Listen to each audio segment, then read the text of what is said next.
안녕하세요. 네, 안녕하세요, 교수님. 아, 네. 예, 모두 반갑습니다. 오늘, 저희 올해 처음 하는 온라인 심포지엄이 되겠습니다. 그러면 저기 성균관대 박진영 교수님, 그냥 간단하게 소개 말씀 올리고, 그리고 시작하도록 하겠습니다. 그 전에 혹시 사진부터 한번 찍을까 하는데, 얼굴 보일 수 있는 분은 카메라 켜주시고요. 자, 스마일. 하나, 둘, 셋. 한 번 더 스마일. 네. 네. 성균관대 박준영 교수님, 저기, 시간이 길지 않은데도 이렇게 저기 초청 드렸을 때 흔쾌히 수락해 주셔서 감사드리고요. 먼저 간단하게 연자 소개 올리겠습니다. 성균관대학교 글로벌, 어, 바이오메디컬 공학과에 계시고요. 그리고, 현재, 이 박진영 교수님은, 어, 이 예전에 시멘스 코리아에서 엔지니어로서도 일을 하셨고, 그리고 남가주 대학 유니버시티 오브 사우스 캘리포니아에서 포스닥도 하시고, 또 필립스에서도 시니어 인지니어링을 하시고 성균관 대학에 2016년부터 오셨습니다.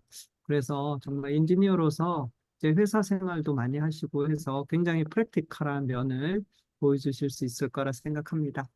오늘 강의 제목 Ultrasonic Devices to Investigate Controllable Neuronal Modulators입니다. 예, 박준영 교수님, 그러면 저기 강의 부탁드리겠습니다. 네, 소개해 주셔서 감사합니다. 제가 엔지니어로 계속 있어가지고, 과연 이 소사이어티 맞을 건지는 모르겠는데, 최선을 다하도록 하겠습니다. 제 공유 화면 보이시나요? 네.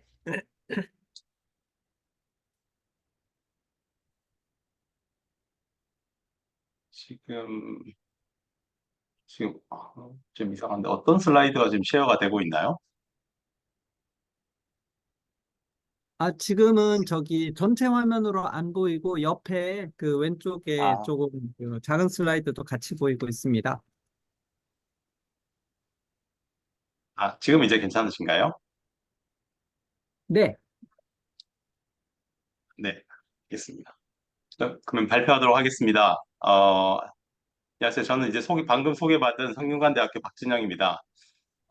제가 이제 그 성균관대에 들어와서, 원래는 저는 초음파, 메디컬 디바이스나 아니면 그 심장을 영상화하는 그런 카테터를 제작하는 그런 일을 이제 했었었는데, 결국에는 이제 초음파긴 하지만, 이제 대학에 들어와서 이제 제가 이제 집중하고 있는 일은, 초음파 뇌 자극, 그다음에 초음파를 이제 그 가지고, 브레인을 자극을 해서 약물 딜리버리 하든지 아니면 뉴로 마듈레이션을 하는 그런 이제 일을 하고 있습니다.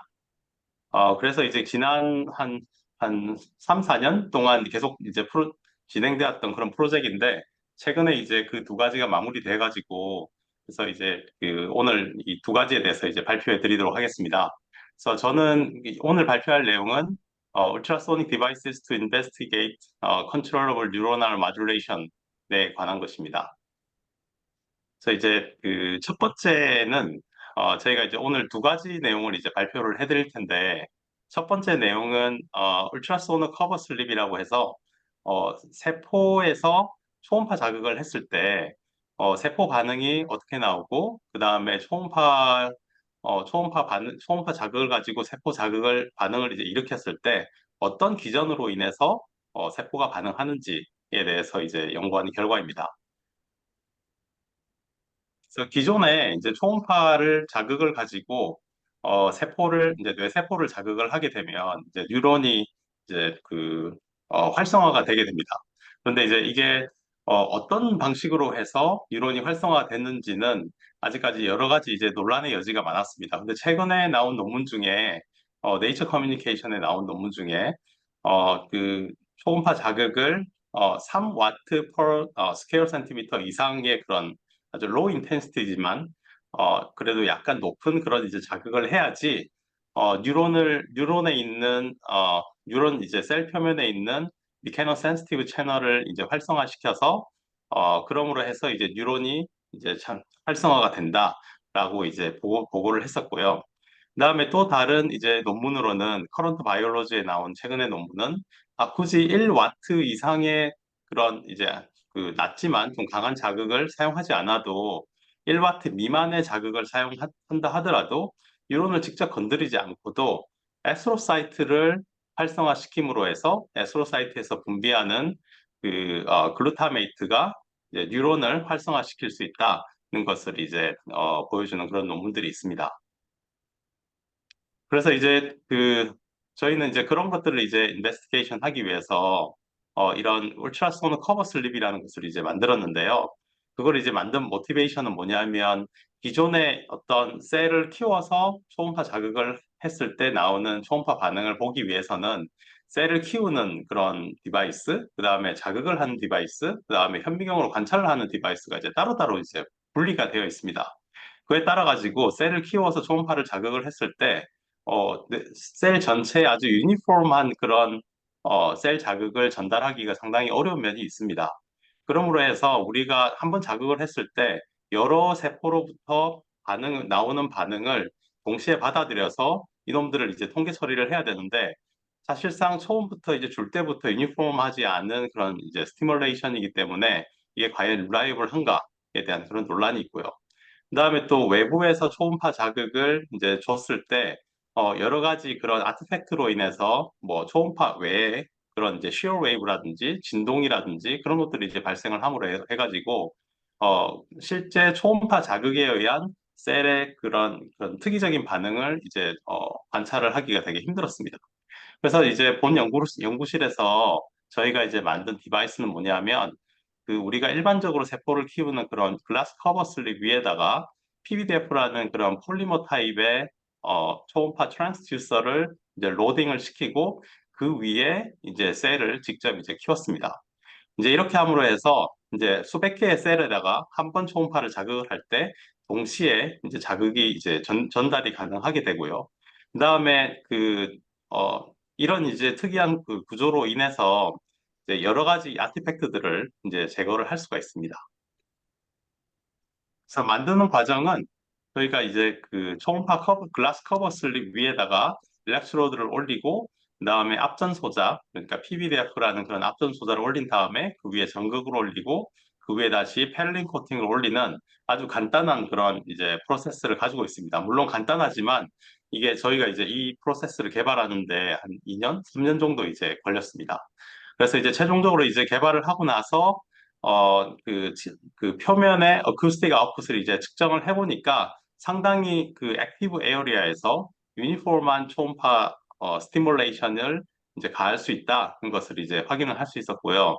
그다음에 그것은 이제 시뮬레이션을 통해서도 뉴메리컬 시뮬레이션을 통해서도 이 전체 트랜스듀서 표면에서 아주 유니폼한 초음파 스티뮬레이션을 이제 제너레이션 시킬 수 있다는 것을 이제 확인을 할 수가 있었습니다. 그 다음에 이제 저희가 고려할 점은 뭐냐면, 글라스 커버 슬립이 있고, 그 위에다 세포를 키워서 현미경으로 이제 바로 위에서 관찰을 한다고 했을 때, 초음파 자극을 주게 되면, 초음파 자극이 세포의 표면에서 이렇게 쭉 바깥쪽으로 흘러나오다가, 물의 표면에 있는 공기와 물 사이의 그런 경계면에서는 초음파 신호가 어쿠스틱, 임피던스 미스매치 때문에 대부분 다 이렇게 튕겨져서 나오게 됩니다.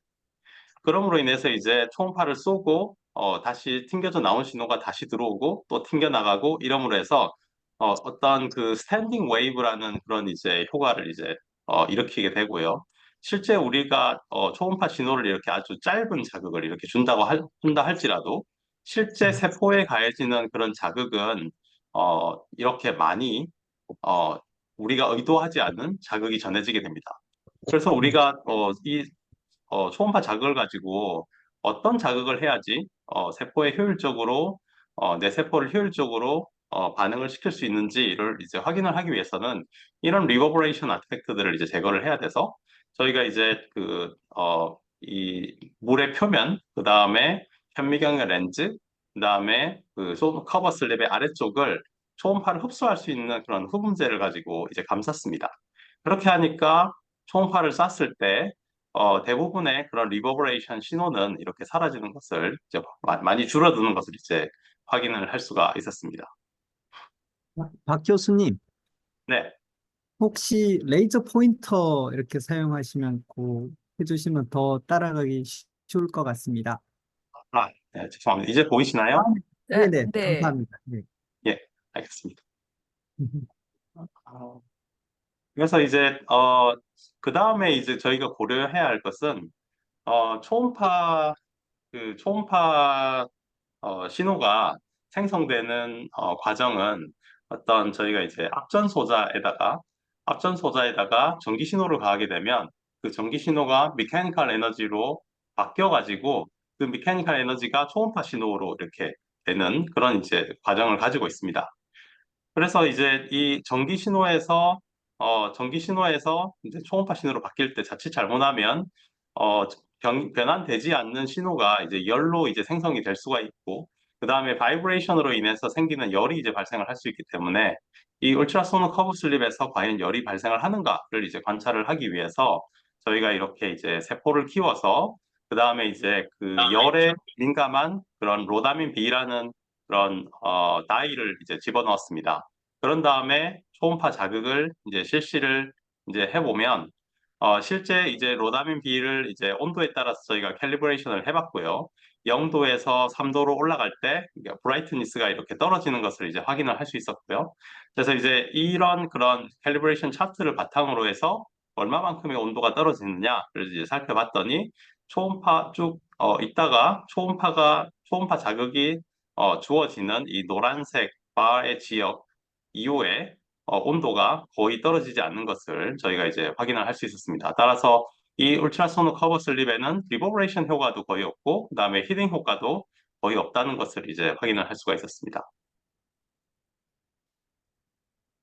그럼 과연 얘가 결국에는 이제 전기 장치이기 때문에 그러면 혹시라도 전기에 누설이 일어나가지고 셀 자극을 일으킬 수는 있지 않을까 싶어서 저희가 어떤 그 초음파 변환자 같은 경우에는 이게 앞전성을 가지기 위해서는 저희가 폴링이라는 어떤 특이한 과정을 거치게 됩니다. 그래서 모든 이런 어쿠스틱 스택을 쌓았다 할지라도 폴링이라는 과정을 거치지 않으면 거기에서 초음파가 발생을 하지 않게 됩니다. 그래서 이제 그 폴링을 거친 초음파 변환자, 그 다음에 폴링을 거치지 않는 초음파 변환자 위에다가 둘 다 이제 브레인셀을 키워가지고 초음파를 이제 자극을 해봤습니다. 그래서 이 디바이스가 만약에 그 어떤 일렉트리컬 리키지가 있는 그런 상태라면 그 폴링이 되지 않는 그런 변환자에서도 브레인셀의 반응이 나올 것이라고 이제 예상을 했고요.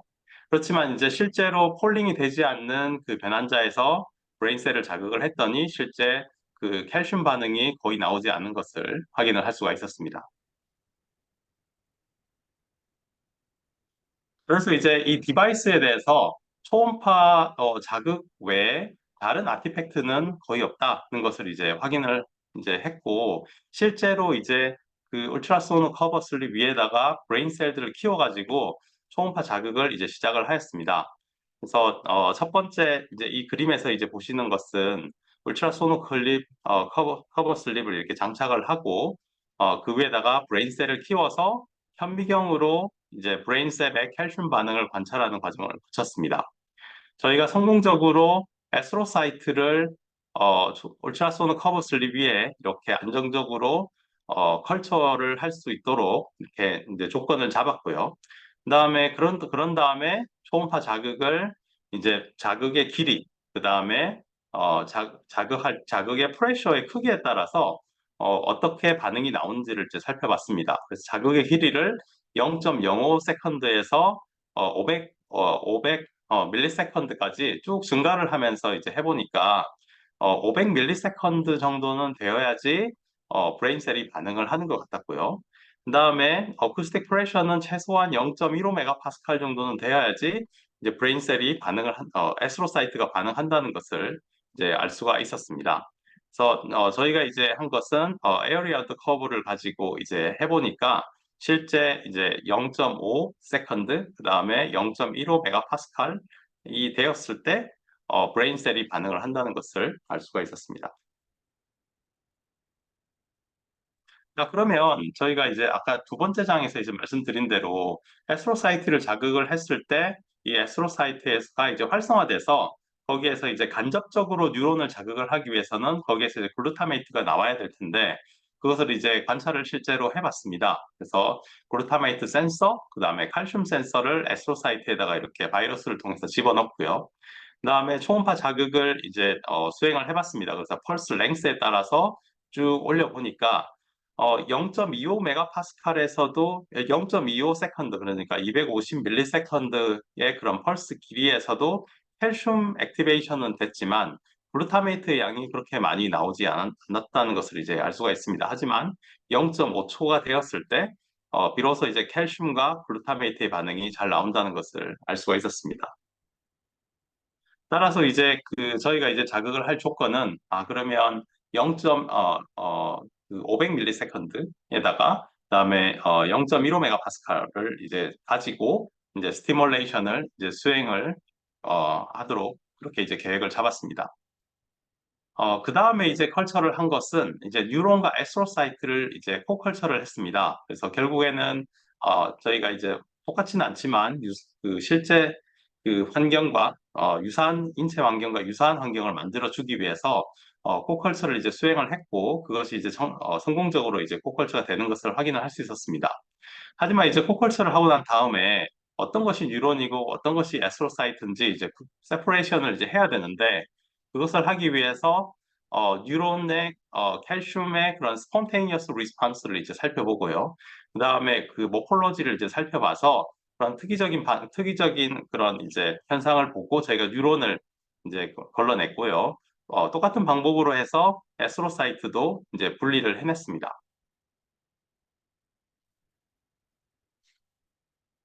그래서 이제 여기에서 이제 보시는 것은 유론과 에스트로사이트가 성공적으로 이제 코컬처가 그 울트라소닉 커버 슬립 위에 이제 되고 있다는 것을 이제 보여주고 있고요. 그래서 이제 이 코컬처 환경에서 그 스티뮬레이션을 이제 그 랭스와 프레셔를 이제 쭉 증가를 했을 때 0.15 메가파스칼에서 뉴론과 에스트로사이트의 반응, 그 다음에 0.5초에서 뉴론과 에스트로사이트의 반응이 동시에 이렇게 나온다는 것을 이제 확인을 할 수가 있었습니다. 그리고 그 정도 프레셔는 되어야지 이제 그, 그 활성화되는 셀의 개수가 이제 충분히 증가한다는 것을 알 수가 있었습니다.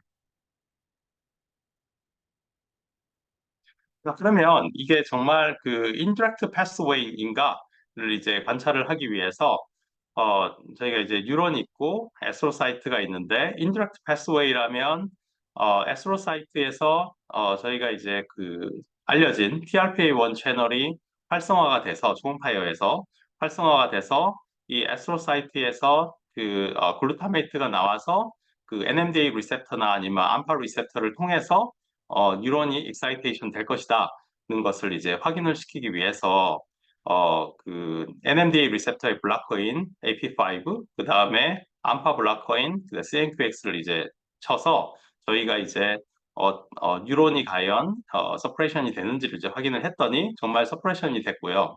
그 다음에 동시에 어, 그 TRPA1 채널 블로커인 HC 블로커를 이제 쳐보니까 그 TRPA1 채널을 블로킹이 됐고 그 다음에 그 뉴런의 반응이 이렇게 서퍼레이션 된다는 것을 확인을 할 수가 있었습니다. 하지만 그 이와는 반대로 에스트로사이트 같은 경우에는 그 NMDA 리셉터나 암파 리셉터의 블로커를 쳤을 때는 에스트로사이트는 별 반응이 없었지만 하지만 이제 그 HC를 쳤을 때는 TRPA1 채널이 이제 블로킹이 되고 그에 따라서 에스트로사이트가 초음파에 대해서 반응이 거의 하지 않는다는 것을 이제 확인을 할 수 있었습니다. 따라서 이것으로 봤을 때 이런 그 인디렉트 패스웨이가 이 뉴런을 엑사이테이션 시키는데 이제 동작을 하고 있다는 것을 이제 알 수가 있었고요.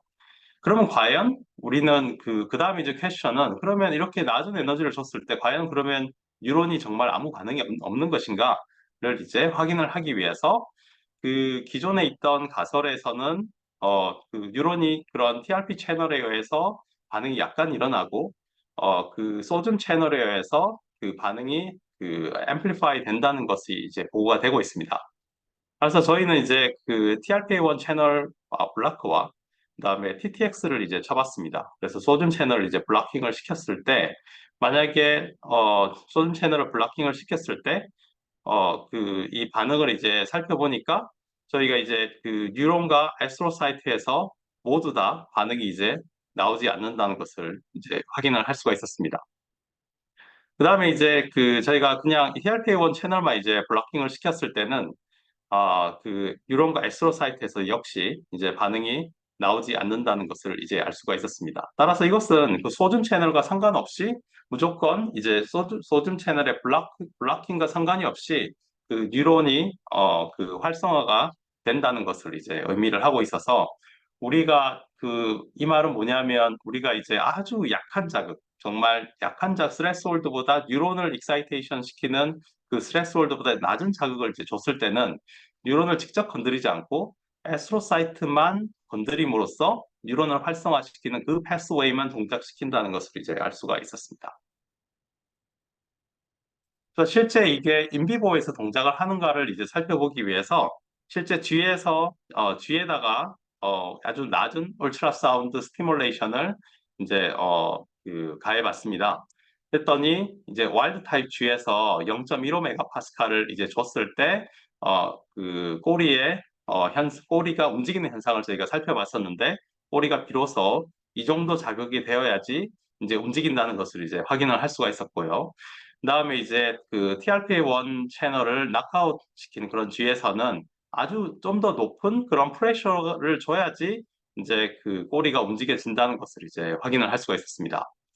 물론 그리고 이렇게 와일드 타입 G에서 아주 그 낮은 그런 그 프레셔를 줬을 때는 꼬리가 상대적으로 높은 프레셔를 가했을 때보다 늦게 움직인다는 것을 이제 확인을 할 수 있었고요. 그래서 그런 레이턴시가 에스트로사이트의 활성화를 통한 그런 인디렉트한 그런 뉴로널 스티뮬레이션이 동작하는 것을 이제 짐작을 할 수가 있었습니다.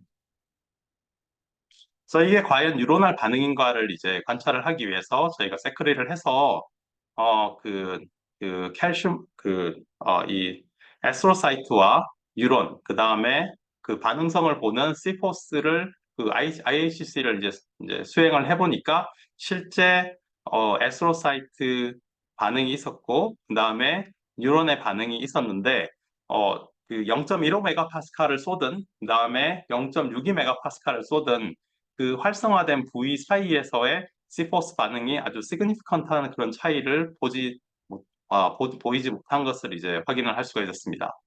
그래서 이 이제 연구 결과가 의미하는 것은 뭐냐면 저희가 이제 어, 무조건 높은 스티뮬레이션으로 초음파를 주지 않아도 높은 인텐시티를 주지 않아도 낮은 인텐시티로도 안전하게 초음파 자극을 전달을 해서 뉴런 모듈레이션을 일으킬 수 있다는 것을 이제 보여주고 있고요. 실제로 저희가 이제 실험을 했을 때 0.62 메가파스칼을 이제 사용을 하면 이게 그 기존 논문에서 사용한 한 3와트 per square centimeter 정도 되는데 실제 이제 블리딩이 발생하는 것을 이제 확인을 할 수가 있었습니다. 네, 그래서 이제 저희가 울트라소닉 커버 슬립을 이제 개발을 해서 이런 인디렉트 패스웨이를 통한 아주 약한 그런 뉴로날 반응을 이제 디텍션을 하는 그래서 통계적으로 아주 의미 있는 그런 데이터를 뽑아낼 수 있는 디바이스를 만들므로 해서 이런 인디렉트 패스웨이를 이제 컨펌을 이제 했고요. 그 다음에 그 에스트로사이트 스페시픽한 그런 자극이 가능하다는 것을 이제 보여주었습니다.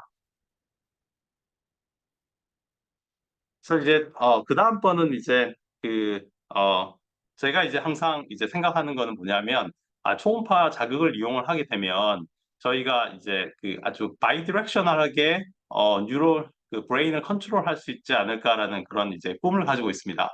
그래서 이제 제가 이제 그 진행하고 있는 연구는 뭐냐면 이제 bidirectional neuronal control of epileptiform activity입니다. 그래서 이번 연구는 초음파 자극의 패턴에 따라서 어떤 뉴런을 익사이테이션 시키기도 하고 그 에필랩시를 익사이테이션 시키기도 하고 에필랩시를 서프레션 시킬 수도 있다는 연구 결과를 이제 말씀드리도록 하겠습니다.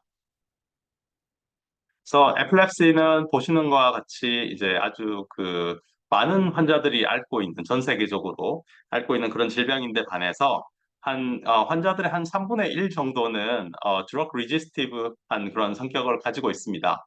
따라서 이제 드럭 외에 다른 트리트먼트 방법을 이제 찾아야 되는 그런 상황입니다. 그래서 에필랩시는 포칼 시저가 있고요. 얘네가 이제 그 이니비토리 바운더리가 점점 이제 약해짐으로 해서 나중에 결국에는 이렇게 제너럴라이즈드 시즈로 이제 발병을 할 수 있다는 하고 있다는 것을 이제 알 수가 있고요. 그래서 이제 대부분의 그런 이제 에필랩시의 테라피릭 스트래티지는 그런 그 아주 그 포칼한 리전을 없애거나 수술적으로 아니면 그런 가발로직 이니비토리 시스템을 이제 리인포스하는 그런 이제 방법으로 이제 트리트먼트를 하게 됩니다. 그래서 기존에 있는 그런 연구들로는 약물을 그런 시도를 하고요. 근데 이제 이 약물 중에서도 한 3분의 1 정도는 약물의 리지스턴스를 가지고 있어서 이런 그 VNS 그러니까 그 미주신경 자극을 이제 사용을 하든지 아니면 그 딥브레인 스티뮬레이션을 사용을 하든지 아니면 그 TMS를 이제 사용을 하게 됩니다. 하지만 이것들은 이제 아주 인베이시브 하거나 그래서 이제 감염의 이제 위험이 있거나 또는 그 효과가 아주 미미하거나 하는 그런 이제 그런 단점을 가지고 있습니다. 그래서 이제 많은 사람들이 그런 이걸 어떻게 해결을 할 수 있을까라고 이제 어,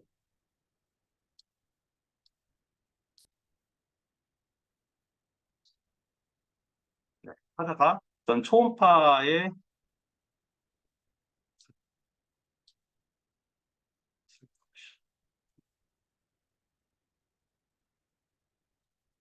그 초음파를 이제 집속을 시키게 되면 이렇게 리모트한 그런 먼 거리에 초음파 빔을 집속을 시켜서 그 에너지를 전달을 할 수 있는 현상을 이제 이용을 해서 우리가 이제 그 브레인 안의 스트럭처 내에 초음파 빔을 전달을 함으로써 그 우리가 인베이시브 하지 않는 방법으로 이제 그 브레인 스티뮬레이션을 할 수 있다라는 그런 이제 생각을 가지고 아주 예전부터 많은 연구자들이 그거에 대해서 이제 연구를 해왔습니다. 그래서 이제 보시는 대로 지금 얘는 아주 그 인사이텍이라는 그런 이제 세계 최초의 그런 그 브레인 테라피 하는 장비인데요. 아주 초기 버전의 그런 트랜스듀서입니다. 그래서 어레이 타입으로 되어 있어서 뇌 속에 아비트러리한 위치에 초음파 빔을 이제 집속을 시킬 수 있는 그런 이제 장치도 있고요. 이걸로 인해서 이제 그 에센셜 트레머 같은 그런 이제 질병을 치료하는 그런 데 이제 사용이 되고 있습니다. 그리고 이제 그 집속 초음파를 이제 사용을 해가지고 그 소마토 센서리를 이제 마듈레이션 시키거나 아니면 에필랩시의 그런 액티비티를 서프레션 시킬 수 있다는 그런 이제 보고가 이제 되고 있습니다. 그래서 이제 이런 것들이 이제 왜 초음파가 워킹을 하느냐를 이제 보게 되면 초음파를 이제 가했을 때 실제 이제 아주 예전 이제 논문에 보면 초음파를 어떤 탈라머스에다가 이렇게 집속을 시키고 초음파를 집속을 시킨 다음에 동시에 이제 마이크로 다이얼리시스를 통해서 CSF를 추출을 해서 그 속에 있는 가바와 글루타메이트의 양의 변화를 이제 관찰을 한 논문입니다. 그래서 초음파를 주고 나서 글루타메이트가 이렇게 그 약간 상대적으로 모듈레이션 된다는 것을 이제 확인을 할 수 있었지만 그렇게 이제 아주 마이너한 그런 변화인 것 같고요. 그렇지만 이제 가바 같은 경우에는 이 컨트롤에 비해서 이렇게 쭉 밑으로 초음파 자극이 있은 다음에 떨어진다는 것을 이제 확인을 할 수 있었습니다. 따라서 초음파 자극으로 인해서 그 뇌 속에 가바의 양을 마듈레이션 시킬 수 있다는 것이 이제 기존 논문이었고요. 그러면 이걸 가지고 브레인 스티뮬레이션을 해서 에필랩시를 이제 컨트롤할 수 있겠다라는 그런 생각을 했습니다. 그래서 이제 초음파 트랜스듀서를 이제 실제 인비보에 사용을 하기 위해서 저희 랩에서 이제 제작을 했고요. 그래서 이제 F 넘버가 포칼 포인트가 한 전방에 트랜스듀서 표면에서 전방 한 45mm 전방에 이렇게 초음파 빔을 집속을 할 수 있는 그런 이제 초음파 변환자를 이제 제작을 했고 실제 아틀라스와 이제 매핑을 했을 때 우리가 원하는 그 하이포달람 엔테리어 달라믹 뉴클레아에 이렇게 집속이 된다는 것을 이제 예측을 하였습니다. 그래서 그 에필lep시 모델은 복강으로 그 PTZ이라는 약물을 이제 집어넣습니다. 그래서 그 PTZ는 가바 리셉터의 안타고니스트가 되게 돼서 PTZ를 주입을 하게 되면 곧바로 이제 경련 현상이 이제 나오게 되고 PTZ의 이제 도즈에 따라서 얼마만큼의 경련을 일으키는지를 이제 가 이제 이 차트에서 이제 보여주고 있습니다. 그래서 이제 저희가 사용한 것은 상대적으로 아주 많은 PTZ 양을 100mg per kg를 이제 싸서 넣어서 확실하게 그 시저를 일으켜서 과연 그 G가 이제 서프레이션이 되는지 아니면 익사이테이션이 되는지를 이제 관찰을 해봤습니다. 그래서 이제 실험 셋업은 초음파 트랜스듀서를 이제 위에 놓고요. 그다음에 이 전극 4개를 채널 1, 2, 3, 4를 이제 그 뇌에다가 이렇게 그 나사로 박아서 그다음에 EEG 시스템에다가 이제 연결을 하였습니다. 그런 다음에 이제 초음파를 어떤 특정 우리가 원하는 시퀀스로 이렇게 쐈고요. 초음파의 센터 프리퀀시는 690kHz를 이제 쏴서 실제 임상에서 사용할 수 있는 그런 주파수를 가지고 이 실험을 진행을 하였습니다. 전체적인 시퀀스는 먼저 이제 마취를 시킨 다음에 베이스라인 EEG 시그널을 한 5분 정도 이제 얻었고요. 그 다음에 약물을 준과 동시에 저희가 소니케이션을 이제 실시를 하였습니다. 그런 다음에 약물을 준 이후로 40분 동안 이제 G의 그런 EEG나 다른 어떤 모니터링을 이제 수행을 해왔고 끝난 다음에 저희가 세크리파이스를 해서 브레인 티슈에 대해서 이제 IHC를 이제 수행을 했습니다. 또 다르게 이제 액티비티를 관찰을 하는 것은 저희가 이제 이게 이제 그냥 그나마 이제 혈류랑 이제 관련이 있다고 이제 생각이 되는 건데 그래서 이제 CBB 반응을 이제 관찰을 했습니다. 그래서 그 블러드 토탈 헤모글로빈의 양을 이제 관찰을 하기 위해서 그 530 나노미터의 웨이블랭스를 이렇게 조사를 이제 하면서 초음파 그 자극을 주면 저희가 이제 어떤 크레니얼 윈도우를 이렇게 만들어서 그 크레니얼 윈도우에서 변하는 그런 혈류 변화를 저희가 이제 관찰을 했습니다. 그래서 그러면 어떤 소니케이션 시퀀스를 이제 사용을 했느냐를 이제 보게 되면 아주 많은 이제 컨트롤할 수 있는 그런 파라미터들이 되게 많습니다. 초음파 시퀀스에는. 그렇지만 이제 저희가 이제 주목한 것은 뭐냐면 전체 소니케이션의 길이, 그 다음에 소니케이션을 이렇게 계속 쭉 주는 게 아니라 소니케이션을 줬다가 멈췄다가 줬다가 멈췄다가 그러는데 얘를 얼마나 자주 소니케이션을 할 것인가. 그 다음에 한 번 줄 때 그 한 번 버스트의 길이를 얼마를 할 것이냐. 그 다음에 초음파의 앰플리튜드를 얼마나 할 것이냐. 그 세 가지를 가지고 이 세 가지에 따라서 과연 이 현상의 변화가 있는지를 이제 관찰을 하였습니다.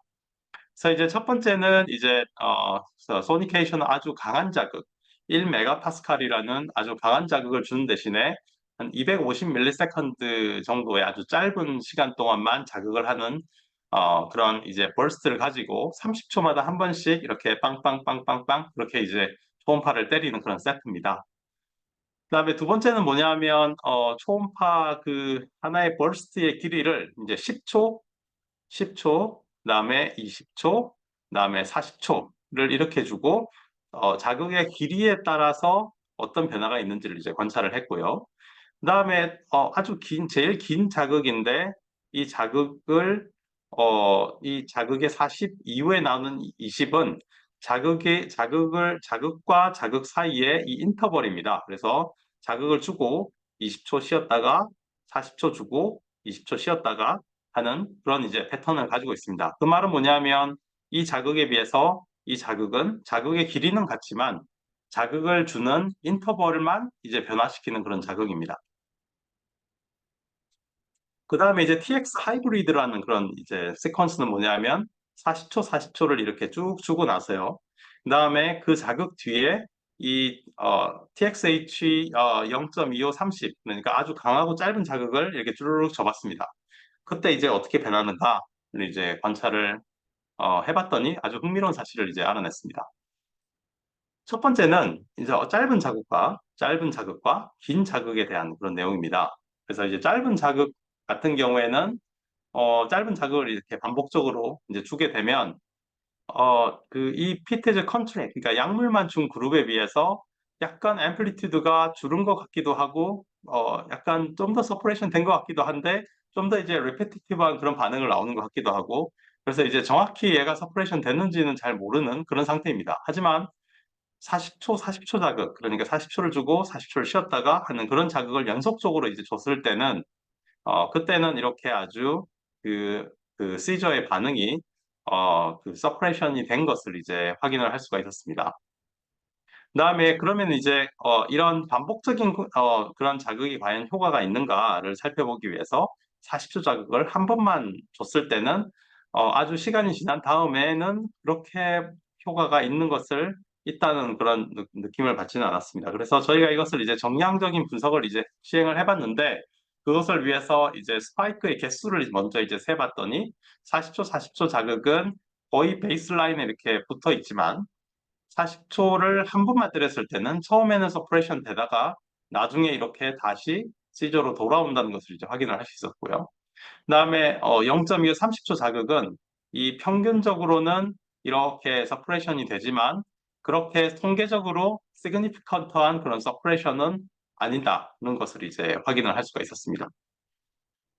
그다음에 이제 저희가 주파수 분석에서 그 델타와 세타를 이제 분석을 해보니까 확실히 40초 자극, 그러니까 길게 주고 길게 쉬고, 길게 주고 길게 쉰 그런 자극이 확실히 서프레션 효과를 가져올 수 있다는 것을 확인을 할 수 있었고요. 그다음에 CB 토탈 헤모글로빈 그런 체인지에서도 저희가 그것과 똑같은 현상을 확인을 할 수 있었습니다. 그 다음에는 벌스트의 길이에 따라서 이제 저희가 살펴봤더니 10초, 20초, 40초 자극을 이제 반응을 살펴봤더니 점점 이제 길이가 길어질수록 이제 서퍼레이션이 되고 있다는 것을 저희가 짐작은 하고 있었고 확실히 40초 자극에서 저희가 이제 확실히 서퍼레이션이 된다는 것을 이제 알 수가 있었습니다. 근데 특이하게도 아주 브리프한 그런 자극, 10초, 50초, 그러니까 10초를 주고 50초를 쉬는 그런 자극을 이제 줬을 때는 서퍼레이션이 되다가 나중에 오히려 이렇게 리바운드 되는 그런 이제 현상이 이제 나왔었고요.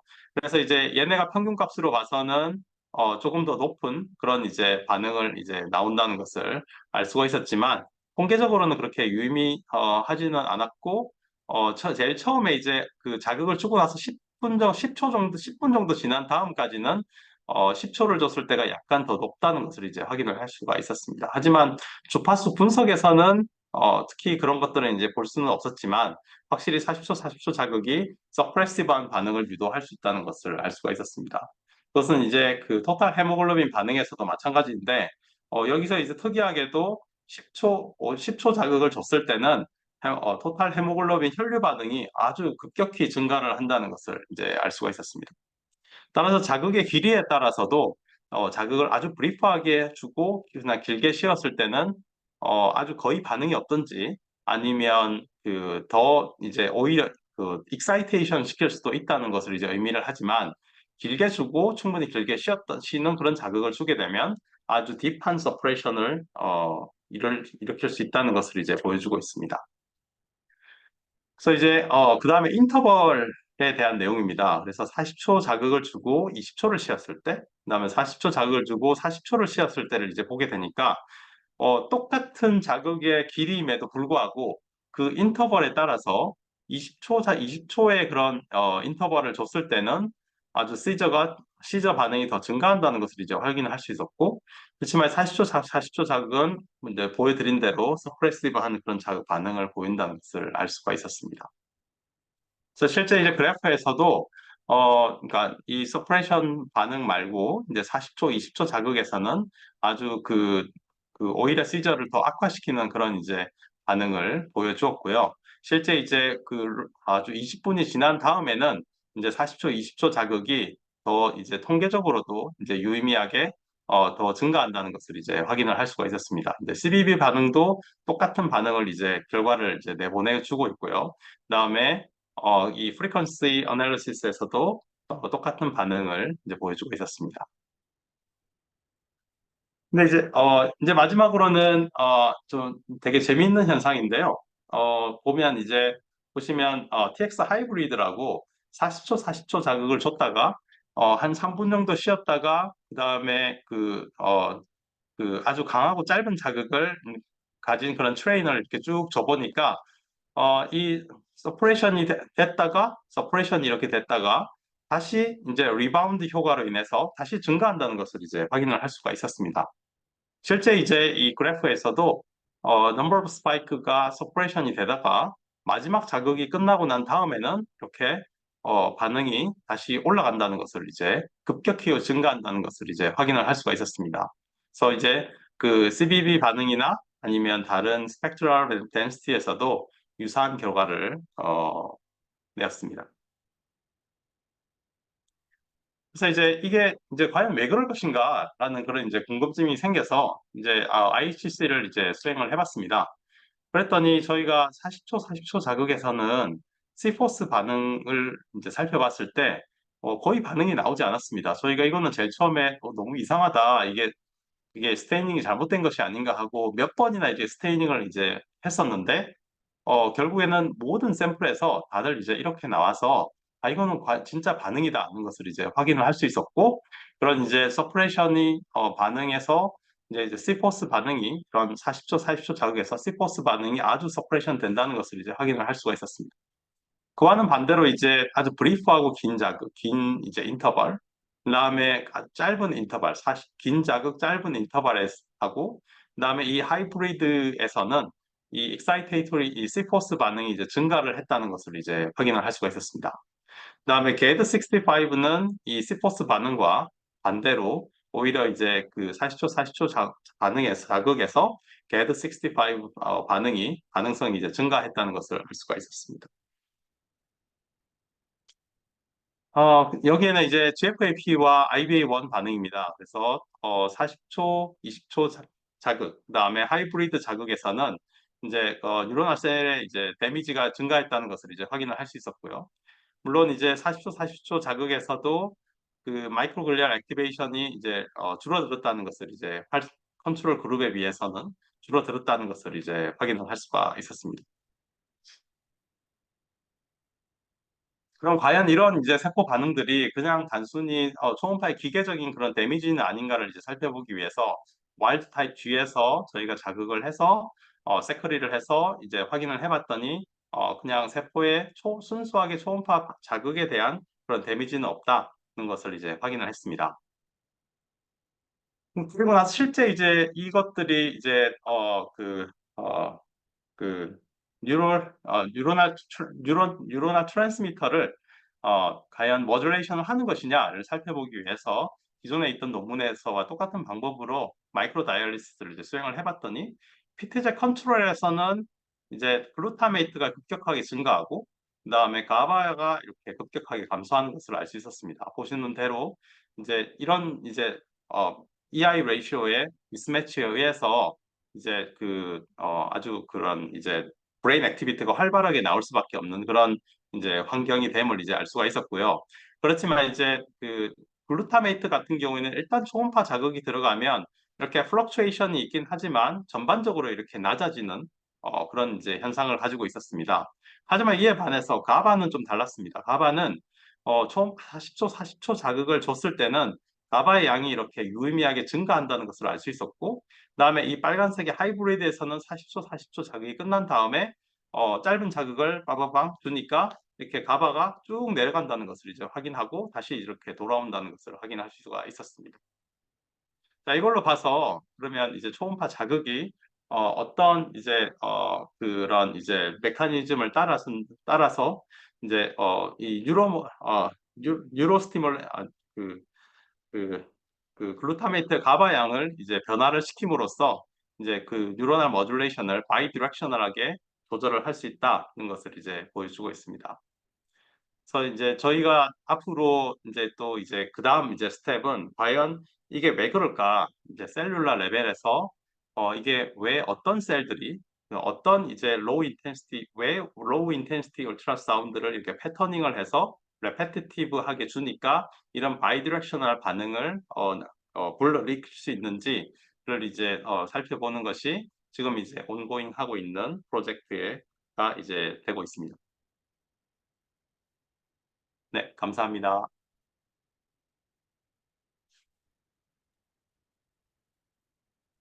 아, 네, 굉장히 재밌는 그런 강의였습니다. 감사드리고요. 어, 그러면 질문들을 좀 받고 또 해주실 수 있는 시간 가지겠습니다. 질문들을 그 채팅창에 올려주셔도 좋고요. 그 다음에 또 바로 여기 지금 질문을 해주셔도 좋겠습니다.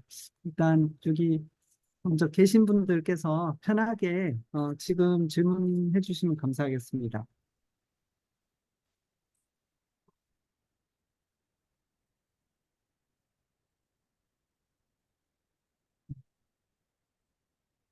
어, 들리세요? 제가 질문 하나 하려고 하는데. 네, 네, 잘 들립니다. 안녕하세요. 네, 네, 잘 안녕하세요. 들립니다. 네, 한국노연구원의 오원정입니다. 지금 네, 그 안녕하세요. PTG를 100mg으로 에큐트 에필렙틱 모델로 쓰신 것 같은데 그 정도면은 네, 저희 보면은 이렇게 거의 쥐가 죽을 정도의 아주 강력한 그런 그 자극인데요. 맞습니다. 예, 지금 그 네, 테스트하신 여러 가지 히스톨로지 데이터 중에서 네네. 혹시 전반적인 셀 데미지, 그러니까 셀이 네, 얼마나 그러니까 펑션을 하지 않는 죽어가는 셀의 양이 어느 정도나 되는지 혹시 확인을 하신 게 있는지 하는 거 여부하고요. 네. 예, 두 번째는 저희가, 예, 네네네. 뭐부터 먼저 예. 네, 저희가 전반적으로 그렇게 전부 다 우리가 이 자극이 이루어진 그런 히포캠퍼스 주변에만 이제 살펴봤고요.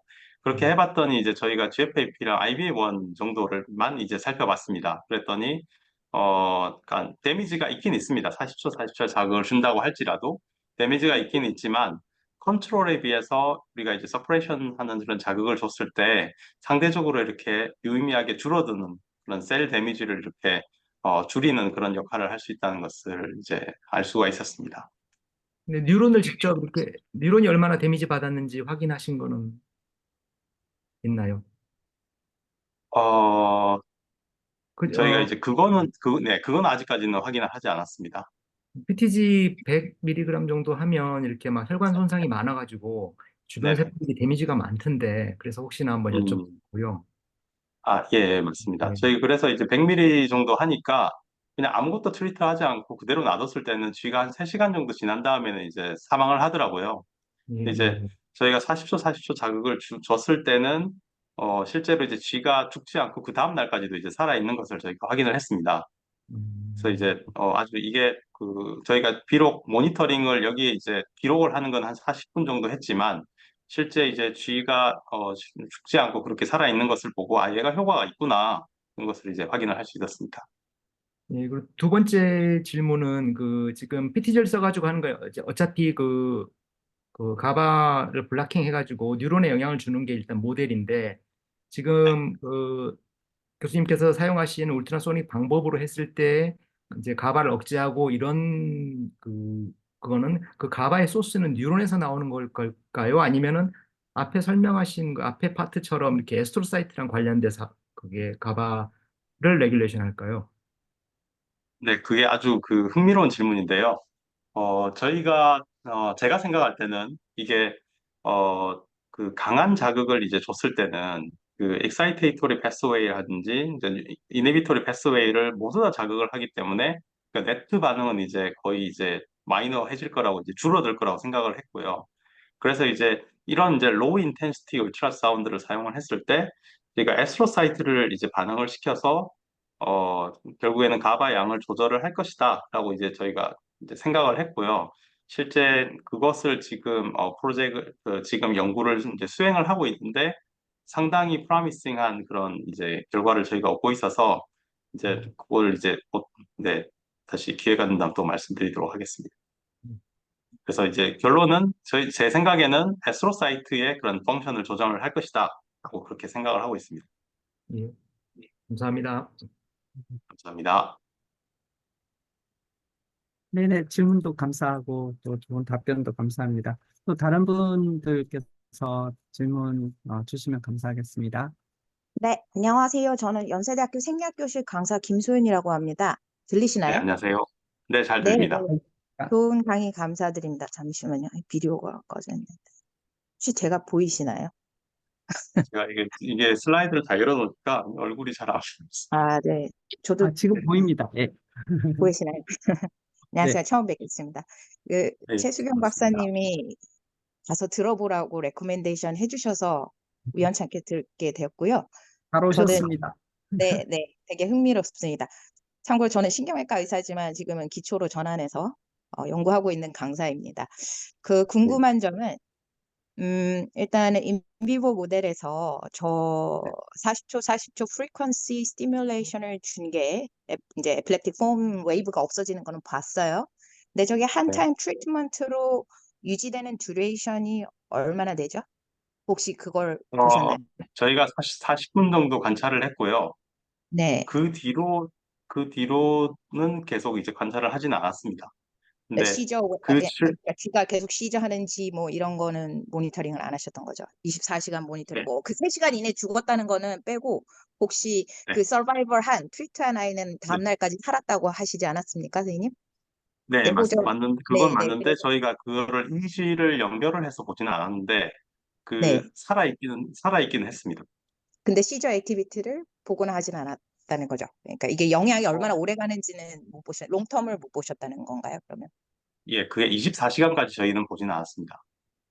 아니, 제가 궁금했던 거는 이게 굉장히 네, 임상적으로 의미가 있는 게 네네. 결국엔 이게 이제 에필lep틱 치료, 뉴로모듈레이션이든 어쨌든 브레인 모듈레이션을 통해서 울트라소닉 테라퓨틱 포텐셜이 있는 그런 건 맞습니다. 알겠는데 네네. 임상적으로 그러면 치료에 적용이 되려면 이걸 환자가 계속 초음파를 머리에 계속 달고 다녀야 되는 건지 아니면 원타임 이펙트로도 충분히 쭉 듀레이션이 오래 가는 건지 궁금했었고요. 그냥 단순하게 이해되시다면. 네네. 예, 예, 예. 그냥 바보 그래서, 같은 질문이지만 그런 게 그냥 아닙니다, 아닙니다. 너무 긍정적으로 좋은 기계를, 질문이십니다. 예, 네, 예, 기계를 머리에 달고 다녀야 되는지 DBS처럼 그게 네네. 궁금했었고 예, non 예. invasive한 방법이니까 당연히 이제 매력적인 치료 방법 중에 하나가 될 수도 있는 거고 또 예. 하나는 초음파라는 것 자체가 제가 지금 이 FUS 이런 거 자체가 그냥 그러니까 듣기만 들어서 자세한 건 잘 모르는데 네. 브레인을 지금 저 쥐는 브레인의 버홀을 뚫고 트리트먼트를 한 건가요? 뼈를 뚫고 초음파가 투과가 아닙니다. 돼야 되나요? 예, 그 초음파는 저희가 이렇게 지금 사용하는 게 690kHz이기 때문에 걔네 네네네. 이제 주파수가 네네. 파장이 한 2mm 정도 됩니다. 그러면 네. 쥐의 스컬의 두께가 한 수백 마이크론 정도 된다고 봤을 때 그 파장에 네. 비해서 이제 쥐의 이제 스컬의 두께가 아주 얇기 때문에 그 네. 스컬을 뚫고 초음파가 이제 뇌 속으로 이제 진입이 가능합니다. 그래서 이 서지컬 실험을 버홀을 만들지 않아도 투과가 된다는 거죠. 네네, 그 맞습니다. 말씀. 네. 그러면 네. 그 이것도 무식한 질문인데 필터가 돼서 그 효과가 감쇄되지 않는지 그래서 맞습니다. 딥브레인 어느 위치까지 갈 수 있는지 그냥 단순히 예. 슈퍼피셜 이 껍데기 부위만 영향을 주는 건지 궁금했습니다. 아닙니다. 그게 저희가 감쇄는 되고요. 그 스컬의 두께에 따라 달라지는데 보통 네. 저희가 측정을 했을 때 이제 G의 스컬 같은 경우는 이제 그 인텐시티가 한 절반 정도 낮아진다는 것을 이제 확인을 했습니다. 네. 그래서 이제 실제 여기서 보여주는 그 숫자들, 그러니까 0.15 메가파스칼이라든지 아니면 1 메가파스칼이라든지 그거는 이제 스컬을 통과하고 나서 저희가 이제 측정을 해봤더니 이제 그 정도 이제 프레셔를 이제 가지고 그래서 이제 해본 거고 실제 이제 0.25 메가파스칼 그 같은 경우는 실제 때렸을 때는 저희가 0.4 메가파스칼을 가지고 때려서 감쇄가 돼서 0.25 메가파스칼이 실제 브레인에 이제 전달이 되는 거고요. 네네네. 그 다음에 이제 그 딥브레인까지 이제 포커싱이 가능하느냐 하는 것은 네, 가능합니다. 그것은 이제 초음파 트랜스듀서의 사이즈에 따라서 달라지는데요. 만약에 휴먼 네. 브레인에 이제 자극을 한다고 했을 때 저희가 대체적으로 한 10cm 이제 뎁스로 자극을 한다 그랬을 때는 네. 초음파 트랜스듀서의 사이즈가 최소한 한 10cm는 되어야지 이제 10cm에 있는 그런 이제 브레인을 스티뮬레이션 할 수 있을 거다. 그렇게 이제 생각을 하고 있습니다. 네. 이해됐습니다. 감사합니다. 그리고 마지막 질문 하나만 더 해도 될까요? 혹시 시간적 아, 여유가 되는?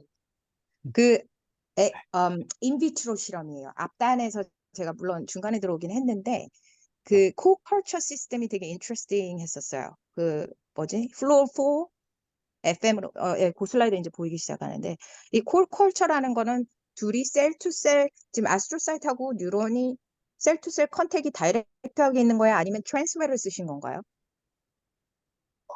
저희가 그 콜컬처. 두껍게 이렇게 컬처를 하진 않았고요. 되게 네. 스파르스하게 이렇게 컬처를 하긴 했습니다. 근데 이렇게 그러면 거의 이제 위상적으로는 같은 레이어에 같이 있는 거죠. 그렇죠. 같이 위상 있습니다. 네. 네네. 같이 있는 거고. 근데 셀 투 네. 셀 컨택이 이렇게 클로즈하게 있는 건지 아니면 국물에 이 국물이라 이제 전문적인 용어는 아닌데 미디어에서 나오는 어떤 셀에서 예를 들면 아스트로사이트 기어 나온 가바나 글루타메이트 미디어 그 환경 셀들이 자라고 있는 그 환경에 있는 그 미디어 속에 있는 가바나 글루타메이트 컨센트레이션이 뉴런을 영향을 미친다고 지금 이해를 했거든요. 저는 그렇게 생각하고 있습니다. 근데 그래서 그러려면 네네네. 네, 그래서 이제 그런 NMDA 리셉터를 통해서 네네. 에스트로사이트에서 나온 그런 글루타메이트가 뉴런에 영향을 준다. 그렇게 이제 생각을 하고 있었습니다. 맞습니다. 근데 이제 상식적으로 제가 생각을 하자면 미디어가 네. OML이 있으면 OML에 그만큼 많은 가바나 글루타메이트가 많이 나와야지 세포에 영향을 줄 거예요. 왜냐하면 희석이 되잖아요. 이게 네네. 엑소사이토시스에서 나오든 뭐가 비지클이 나오든 아니면 이게 분비가 되든 간에 시크레터리 그런 몰레큘들이 굉장히 많은 양이 나오든가 아니면 둘이 셀 투 셀 컨택이 가까워서 이 프록시미티가 예를 들면 시냅틱 클레프트처럼 20에서 30 나노미터의 거리 정도가 돼서 그 로컬 콘센트레이션이 딱 분비됐을 때 막 거기서 이제 엄청 농축이 돼 있으니까 바로 그 옆에 맞습니다. 있는 네. 셀을 영향 미칠 거라 생각했는데 이게 이 네. 정도로 파워풀한 거면 굉장히 인터레스팅한 거거든요. 미디어 자체에서 그냥 해결이 되는 거거든요. 그냥 같이 동종만 한다면. 그래서 그게 예, 되게 맞습니다. 인트레스팅했어요. 네네. 그래서 지금 보시는 바와 같이 한 이 정도의 그런 셀 덴시티를 저희가 이제 가지고 있고요. 저희가 네네네. 이제 그 이유는 뭐냐면 이렇게 너무 많이 이렇게 컨센트레이션을 높이게 되면 네. 얘를 그 셀 하나하나 이런 반응성을 봐야 되는데 그러기가 되게 힘들어가지고 저희가 이렇게 네. 지금 이제 컬처를 한 상태고요. 그래서 네. 자세히 보게 되면 이제 셀과 그 에스트로사이트와 뉴런이 아주 클로즈하게 이렇게 연결이 이제 되고 있는 것을 저희가 이제 확인을 했는데 네. 말씀하신 대로 이제 그다음 이제 저희가 진행을 하고 있는 거는 그러니까 글루타메이트하고 가바 센서를 저희가 이제 만들어 가지고 네. 그래서 실제 이 배지에서 그런 이제 변화가 일어날 만큼 정말 그런 글루타메이트 양이 달라지는 건지 가바의 양이 달라지는 건지 그것도 이제 살펴볼 생각입니다. 근데 저희가 아직까지는 그거는 이제 살펴보지는 못했습니다. 어쨌든 데이터 자체는 되게 아주 센세이션한 것 같아요. 제가 보기엔. 그래서 좀 궁금해서 테크니컬한 걸 여쭤보게 됐습니다. 감사합니다, 답변. 예, 감사합니다. 네. 네, 좋은 질문들도 감사하고요. 보자. 또 질문 또 아직 못한 질문들이 있으실 것 같은데, 편하게 또 여쭤보시면 좋겠습니다.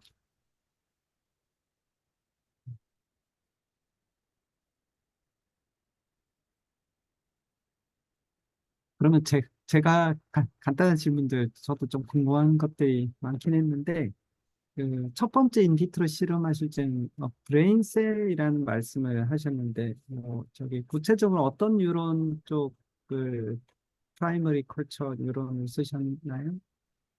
그, 그, 어, 그, 태어난 지 얼마 되지 않은, 그, 제가 정확히 숫자는 잘 모르겠는데요. 죄송합니다. 그 브레인을 이제 하비스트를 해가지고 그 프라이머리 컬처를 한 걸로 알고 있습니다.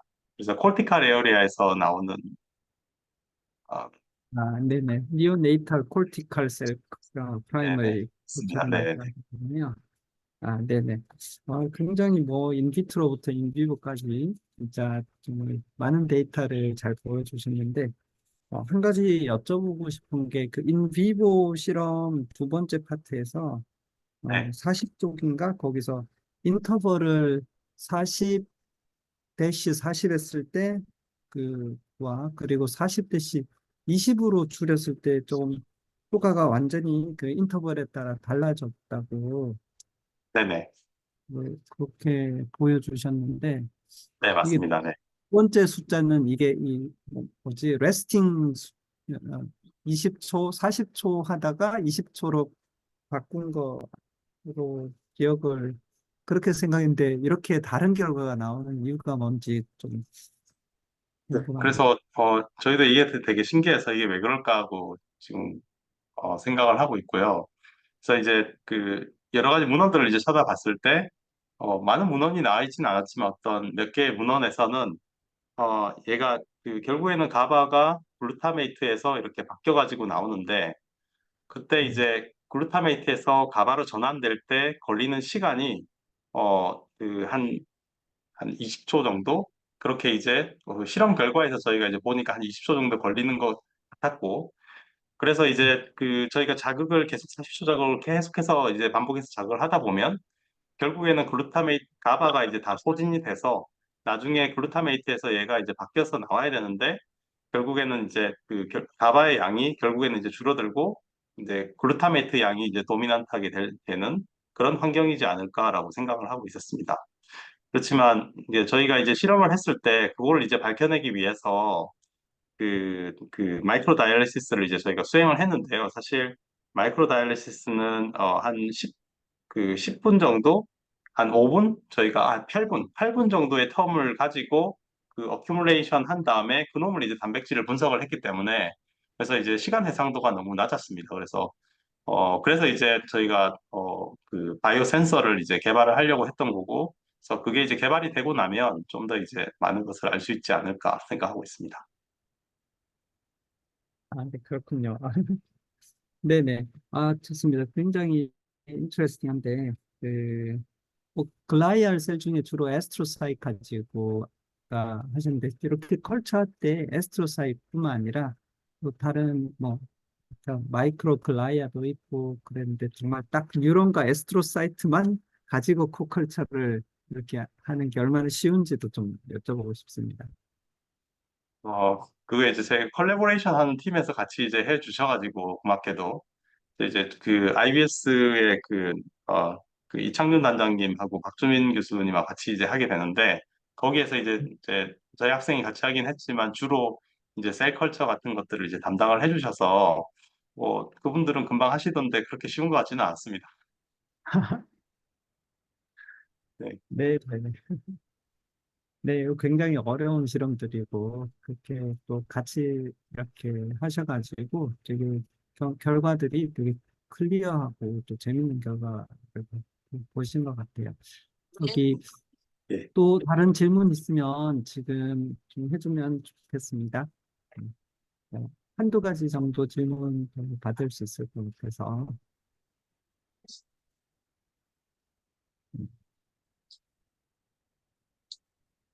네, 뭐, 송 교수님, 네. 말씀해 주십시오.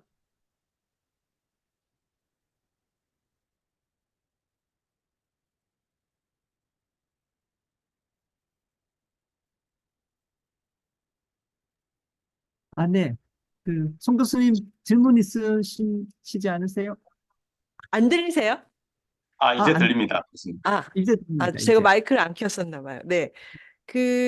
제가 아까 에필lep시 뇌전증도 그렇게 초음파 뭐 전자약 이런 걸로 치료하는 게 되게 관심이 있는데 이제 저도 뭐 약학을 공부하고 있어서 이제 약 이외에 이렇게 좋은 방법이 있다면 참 좋을 것 같은데 근데 제가 좀 궁금한 게 아까 뭐 그 집속 자극하신다 그러고 이제 주로 그래도 그러니까 비침습접인 게 되게 좋은데 저는 그 리전으로 스페시픽하게 가는지가 좀 되게 궁금해서요.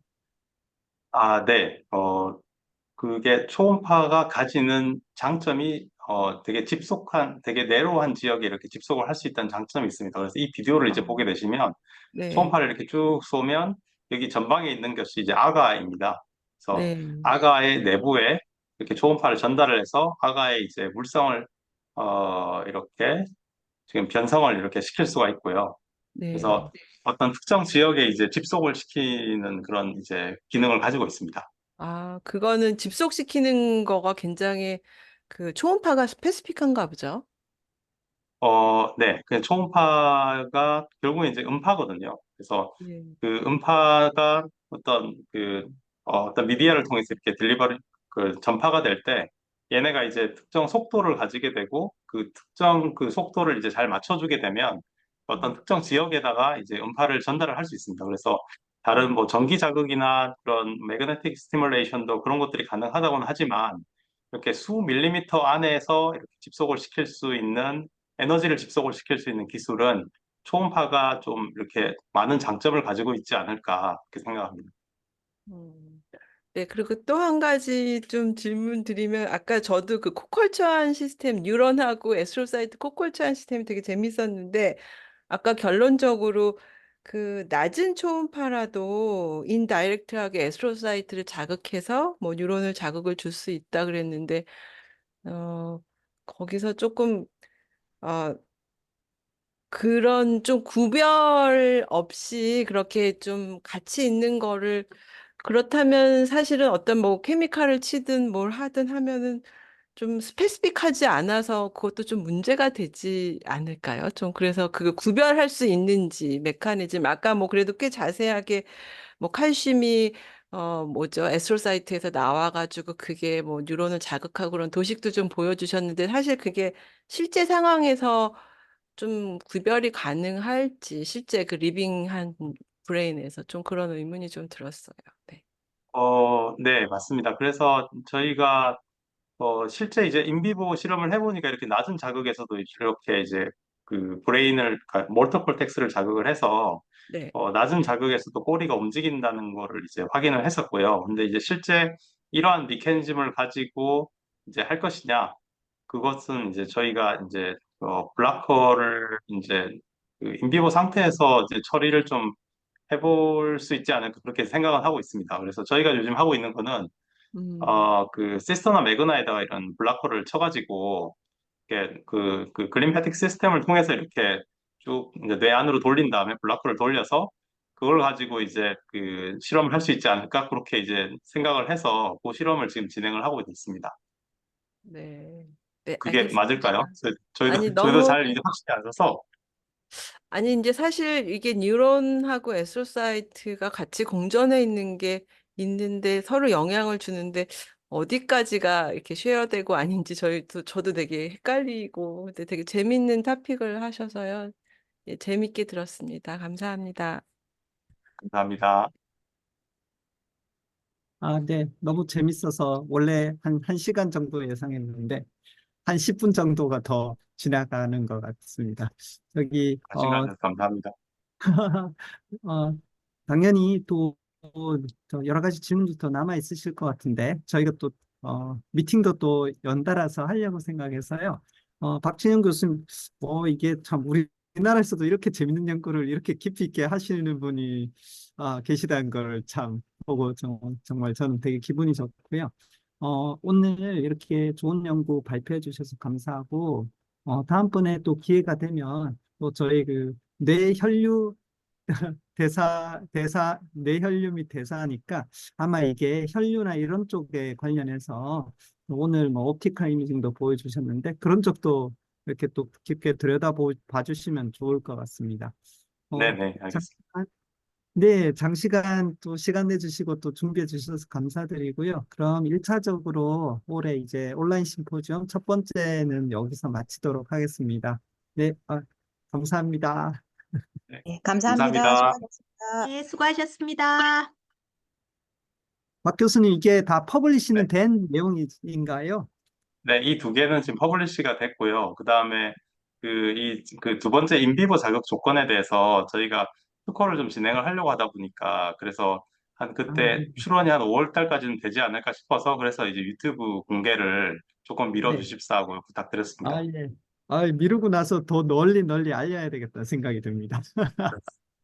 저희가 이제 커버 슬립 같은 경우는 내가 브레인 셀뿐만 아니라 저희가 캔서 셀이나 그런 것들도 많이 하고 있거든요.